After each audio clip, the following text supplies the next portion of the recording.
नमस्कार दोस्तों, स्वागत है आपका यथार्थ हॉस्पिटल के पॉडकास्ट में। मैं हूं डॉक्टर सुबूही एंड आज हम एक बहुत इम्पोर्टेंट टॉपिक के बारे में डिस्कस करने वाले हैं, की whole spine surgery, a new era of safe and advanced spine surgery. इस टॉपिक पर हमें इन्फॉर्मेशन देने आज हमारे साथ है डॉक्टर राहुल शर्मा, जो एक बहुत फेमस स्पाइन एक्सपर्ट है। चलिए शुरू करते हैं क्वेश्चंस के साथ। Okay, so the first question is की होल स्पाइन सर्जरी होती क्या है? की होल स्पाइन सर्जरी एक एडवांस सर्जरी है जिसमें हम बहुत छोटे इंसिजन के द्वारा सर्जरी करते हैं और उस इंसिजन से हम बहुत एडवांस इंस्ट्रूमेंट्स जैसे एंडोस्कोप एंड माइक्रोस्कोप द्वारा सर्जरी करते हैं। Okay sir, and traditional spine surgery and की होल स्पाइन सर्जरी में सबसे बड़ा डिफरेंस क्या है? ट्रेडिशनल स्पाइन सर्जरी में अमूमन बहुत बड़ा कट द्वारा सर्जरी की जाती है जिसमें मसल डिसेक्शन काफ़ी ज़्यादा होता है, ब्लीडिंग काफ़ी ज़्यादा होती है और उसी के कारण से पेशेंट को सर्जरी के बाद पेन काफ़ी ज़्यादा होता है।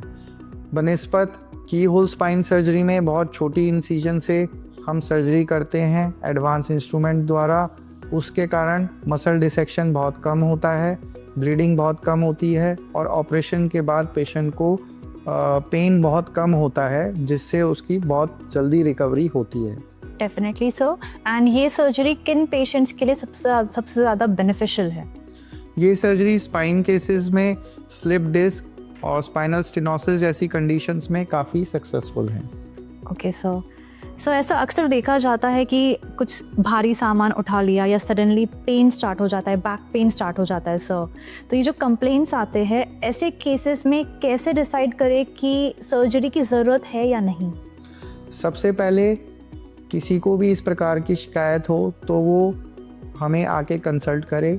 हम पेशेंट की कंडीशन को देखते हैं, उसे एग्ज़ामिन करते हैं, उसके बाद उसका इन्वेस्टिगेशंस किया जाता है सीटी स्कैन और एमआरआई द्वारा, और सबसे पहले हम एक डायग्नोसिस बनाते हैं कि पेशेंट को एग्जैक्ट प्रॉब्लम क्या है।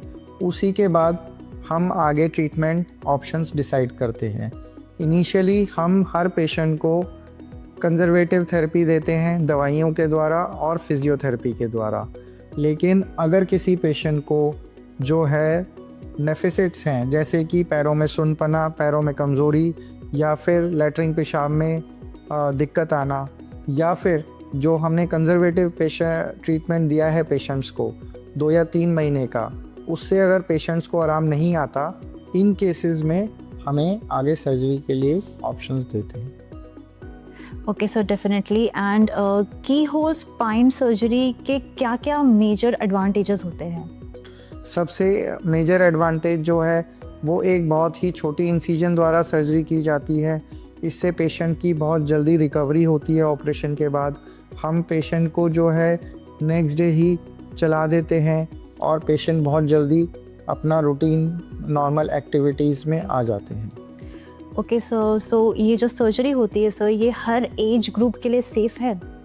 जी, ये आज की तारीख में एडवांस्ड ऑप्शंस इतने अच्छे हैं, टेक्निक्स इतनी अच्छी हैं कि हर पेशेंट में ये सर्जरी सेफ है। बिल्कुल सर, एंड एक्चुअली एक मिथ है कि स्पाइन सर्जरी के बाद पेशेंट्स को डर रहता है कि वो चल नहीं पाएंगे, तो ये मिथ है या फिर ये सच्चाई है? ये डेफिनेटली एक मिथ है। ओके। ये काफ़ी समय से लोगों को जो है मन में एक धारणा बनी हुई है कि अगर हम स्पाइन सर्जरी कराएंगे तो हमें पैरालिसिस हो जाएगा। ये बिल्कुल गलत है।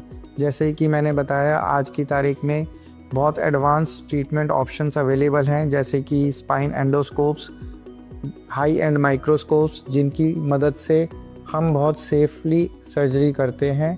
डेफिनेटली सर, एंड रिकवरी का जो प्रोसेस होता है वो कितना फास्ट होता है एंड नॉर्मल लाइफ में वापस आने कितना टाइम लगता है? ट्रेडिशनल सर्जरीज़ में काफ़ी समय लगता था क्योंकि पेशेंट को ऑपरेशन के बाद काफ़ी दर्द रहता था, लेकिन की होल स्पाइन सर्जरी द्वारा जो एडवांस ऑप्शन से हम सर्जरी करते हैं, इसमें हम पेशेंट को नेक्स्ट डे चलवा देते हैं और पेशेंट अपनी नॉर्मल एक्टिविटीज़ 2-3 दिन में ही स्टार्ट कर सकते हैं। ओके सर, एंड इसके बाद पेशेंट्स को लाइफ लॉन्ग प्रिकॉशंस लेने की ज़रूरत है?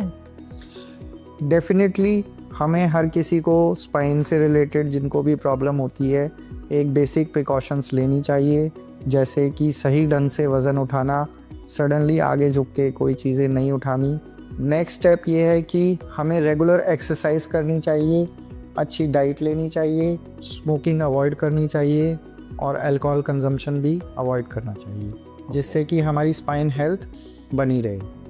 एंड ये जो सर्जरी होती है ये कोई भी हॉस्पिटल में अवेलेबल हो सकता है या फिर स्पेशल हॉस्पिटल्स में जाना पड़ता है सर?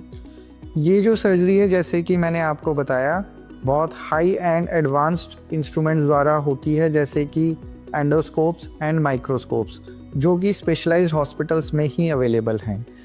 तो जैसे कि हमारा हॉस्पिटल जो है इसमें full endoscopic spine surgery system available है, we have navigation system available with us, we have microscopes available with us to make the spine surgery safe. And ये सर्जरी कितनी कॉस्टली होती है as compare to traditional spine surgery?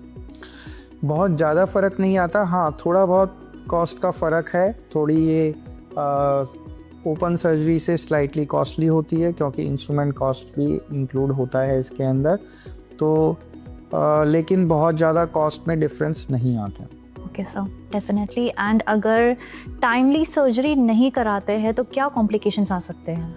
अगर timely surgery हम नहीं कराते हैं किसी भी पेशेंट में जिसमें प्रॉब्लम हो रही होती है, तो उनमें नर्व डैमेज परमानेंट होने की संभावना रहती है। ओके। एंड एक मैसेज जो आप हमारे व्यूअर्स को देना चाहें स्पाइन हेल्थ और सर्जरी के बारे में? अगर किसी को बैक पेन है तो वो इस चीज़ को डिले ना करे, सबसे पहले अपने डॉक्टर को आके दिखाएं हम, ताकि उनका सही डायग्नोसिस बना सकें और उन्हें सही ट्रीटमेंट ऑप्शन एडवाइस कर सकें। बहुत ही इन्फॉर्मेटिव सेशन था। Thank you so much doctor Rahul for such valuable insights. दोस्तों, अगर आपके घर में या आपके आस पड़ोस में कोई है जिन्हें स्पाइन रिलेटेड इशू है, उन्हें डेफिनेटली यथार्थ में लेके आए एंड प्रॉपर डायग्नोसिस करवाए। Thank you so much. Do like, share and subscribe. आपके साथ आपका यथार्थ।